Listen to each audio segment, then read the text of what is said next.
Bismillahirrahmanirrahim. Qala al-musannifu rahimahullahu ta'ala wa nafa'ana bihi wa bi barakati ulumihi wa bikum fid dharaini amin.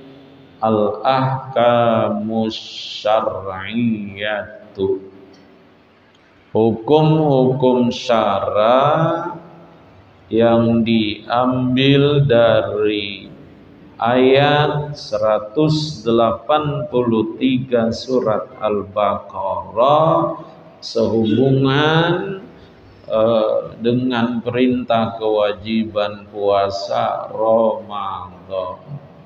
Al-Imam An-Nawawi rahimahullah ta'ala mengatakan, apabila kalian ingin melaksanakan ibadah haji, wajib kepada orang yang sudah memantapkan hatinya untuk melaksanakan ibadah haji, ayyata'allama, bahwa ia mempelajari kaifiyatahu, sehubungan dengan cara-cara dalam melaksanakan ibadah haji. Dari pernyataan ini kita analogkan, kita kias dengan apa? Sebentar lagi 1 bulan sekian hari kita akan memasuki bulan suci Ramadan. Kalau tadi dikatakan oleh Imam An-Nawawi, siapa saja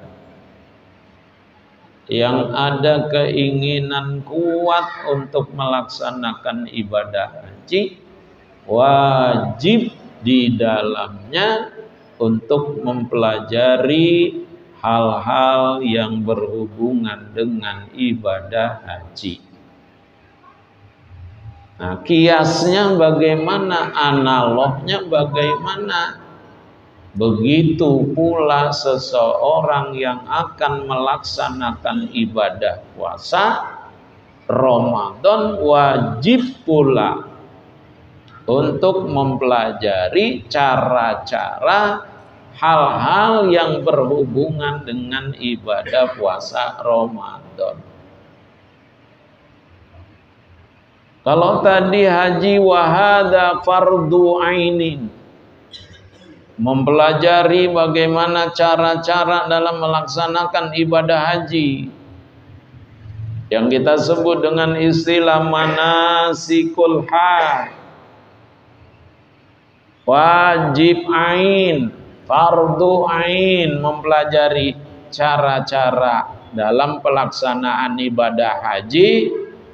Maksudnya mempelajari bagaimana itu rukun-rukun haji, bagaimana wajib-wajib haji, sunnah-sunnah haji.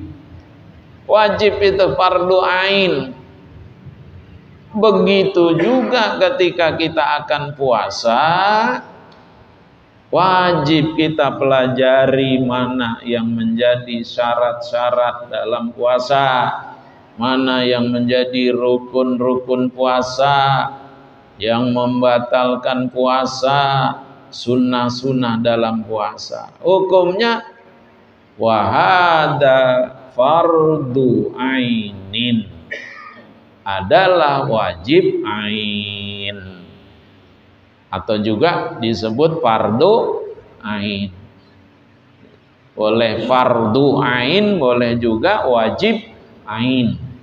Jadi wajib kita pelajari yang berhubungan dengan masalah puasa. Supaya apa? Puasa kita bukan saja sampai sebatas sebutan sah, tetapi juga puasa kita menjadi sempurna. Perlu sebelumnya itu ada persiapan-persiapan. Makanya kata Syekh Nun Al-Misri, Bulan Rajab itu adalah bulan menanam. Bulan Sya'ban itu adalah bulan menyiram. Dan bulan Ramadan itu setelah tanaman kita tanam, supaya hidup subur, kita bisa menghasilkan dari tanaman yang kita tanam itu, kita sirami, kita pupuki. Maka hasilnya bagaimana tanaman itu? Tanaman itu akan berhasil berbunga, dari bunganya itu menjadi buah, dan buahnya itu bisa kita tuai, bisa kita petik. Bagaimana kita bisa memetik buahnya? Ditanam ya ditanam, tapi nggak pernah disiram, maka nggak akan hidup dengan sempurna, dengan baik, dengan bagus tuh tanaman kita. Bisa-bisa mati di tengah jalan. Begitu juga Bapak dan jamaah, ketika kita akan menghadapi bulan suci Ramadan, yang di dalamnya setiap orang-orang yang beriman diwajibin untuk puasa. Bagaimana buah dari puasa Ramadan bisa kita petik, bisa kita tuai, bisa kita nikmati, kalau kita tidak maksimal dalam menghadapi puasa tadi? Disiram kagak, dipupuk kagak. Makanya Bapak dan jamaah, man shoma ramadhana imanan wahtisaban. Lihat syaratnya Pak. Siapa yang berpuasa di bulan Ramadan, dasarnya imanan. Karena iman, bukan karena yang lainnya, karena dorongan dari iman.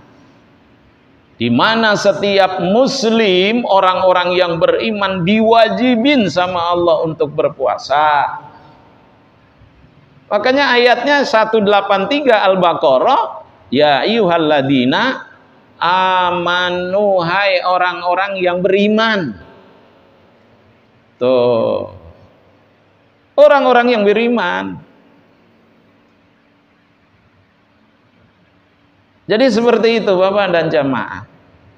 Kita manfaatkan sebelum datangnya bulan Ramadan. Untuk apa? Ayo kita pelajari hal-hal yang berhubungan dengan Ramadan, berhubungan dengan ibadah Ramadan, puasa di siang harinya, kemudian di malam harinya juga. Salah satu dari hukum syar'i, hukum syara pertama, hal furido 'alal muslimina siyamun qabla Ramadan. Apakah orang-orang muslim diwajibkan berpuasa di bulan Ramadan qabla Ramadan, sebelum adanya Ramadan? Apakah sebelum Ramadan datang, apakah setiap orang muslim itu diwajibin puasa? Ini yang pertama. Kalau kita lihat ayat, ya ayyuhalladzina amanu, hai orang-orang yang beriman, kutiba alaikumussyam, diwajibkan di atas kamu berpuasa. Kama kutiba 'alal ladina min qablikum, sebagaimana diwajibkan orang-orang yang sebelum kamu. Maksudnya sebelum umat Nabi Muhammad diwajibin juga puasa. Puasa apa sebelum umat itu? Apa sama puasa Ramadan atau ada kewajiban puasa yang lain? Allah menegaskan secara mujmal, tidak terperinci, global secara garis besarnya, beberapa hari puasanya yang diwajibkan. Kita lihat jawaban ulama. Zahaba aktsarul mufassirina, berpendapat kebanyakan ahli tafsir, apakah orang-orang muslim diwajibin puasa sebelum Ramadan? Dijawab oleh ahli tafsir, annal mafrudu 'alal muslimina, bahwasanya yang diwajibkan di atas setiap muslim minas siyami, dari berpuasa, innama huwa hadhil ayyam, yaitu puasa di beberapa hari. Maksudnya beberapa hari Ramadan. Pendapat itu, di mana orang-orang muslim diwajibin puasa beberapa hari di bulan Ramadan, menurut kebanyakan ulama diwajibin puasa itu, puasa Ramadan. Berapa hari diwajibinnya? Orang-orang muslim di bulan Ramadan itu berapa hari? Berdasarkan ayat ayyamu Ramadan. Artinya la'allakum tattaqun ayyamam ma'dudat, beberapa hari bulan Ramadan. Nah, beberapa hari bulan Ramadan, hitungan hijriyah, kalender hijriyah, tidak ada 28 hari. Tidak ada 31 hari, yang ada 29 hari atau 30 hari. Ayyamam ma'dudat, beberapa hari-hari yang terbilang, terhitung sesuai dengan Ramadan. 8 kali Nabi ketemu dengan bulan Ramadan dalam hidupnya. Nabi puasa di bulan Ramadan yang 30 hari hanya 1 kali. Berarti beberapa hari, beberapa ketemu dengan Ramadan Nabi itu kebanyakannya 29 hari. Jadi dari 8 kali Nabi bertemu dengan bulan Ramadan, yang 30 hari Nabi 1 kali. Berarti yang 7-nya berapa? Iya. Atau 9 hari gitu. Jadi hanya 1. Jadi kalau besok Ramadan, besok misalnya puasa kita hanya 29 hari, ya oke-oke aja. Kok kurang ini kita puasa 20 berapa? 9 hari, ya nggak ngapa-ngapa. Banyak orang yang ngurangin lagi dari 29. Banyak kan yang ngurangin lagi? Banyak. Ada yang cuma seminggu. Ada nggak? Ya nggak ada di sini mah. Ya di sini mah kagak ada. Iya Pak. Jadi nggak usah bingung kalau 29. Tuh, 29 hari. Nabi sendiri kebanyakannya 29. Nanti keputusannya pertama berdasarkan ru'yah, bulan terlihat gak pada tanggal 29 Sya'ban. Kalau terlihat bisa 29. Kalau nggak terlihat karena mendung, berarti disempurnakan menjadi 30 hari Sya'ban. Jadi kesimpulannya, diwajibkan orang-orang muslim berpuasa. Apakah juga sebelum Ramadan? Jawabnya, annal mafrudu 'alal muslimina minas siyami innama huwa hadhil ayyam. Jadi diwajibkan seperti itu. Artinya di hari-hari Ramadan berapa? Mungkin 29, mungkin 30. Itu yang pertama.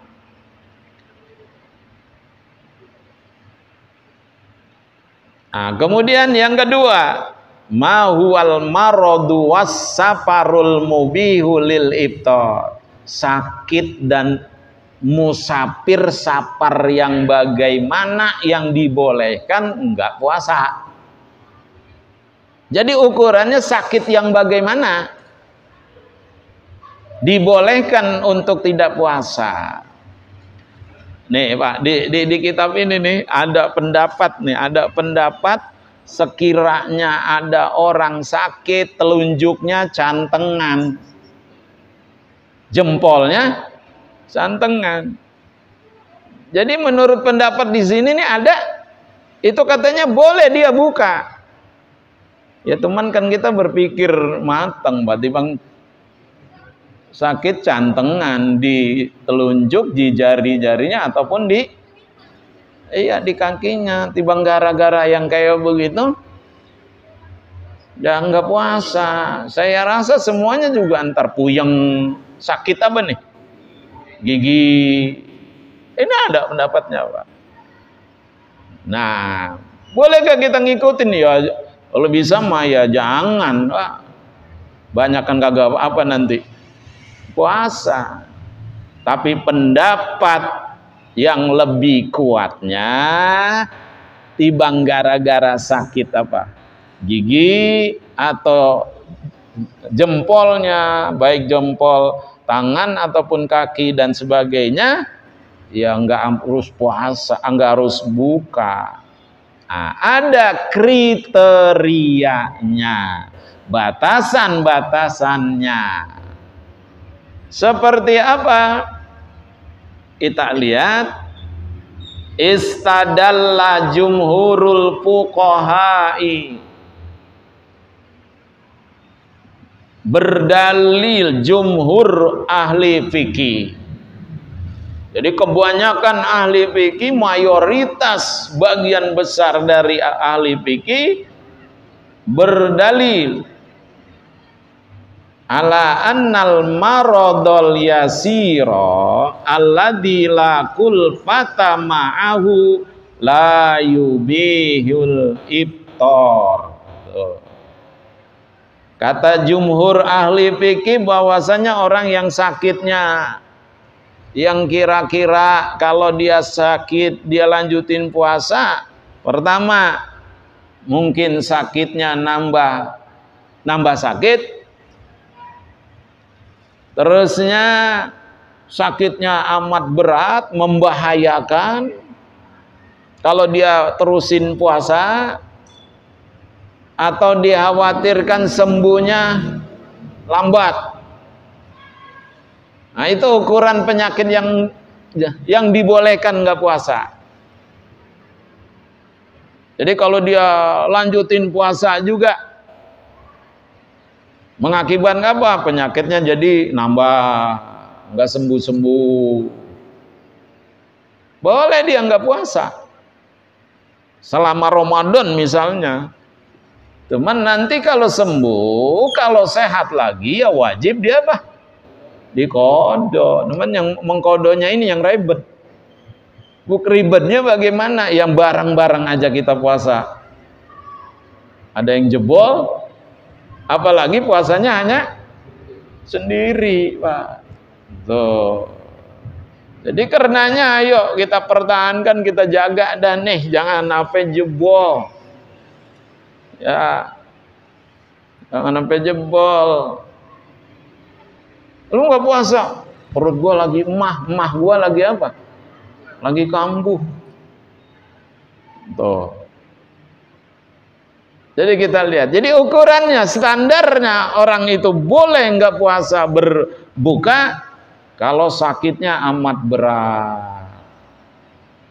Ya, sampai membawa bahaya mudorot terhadap dirinya.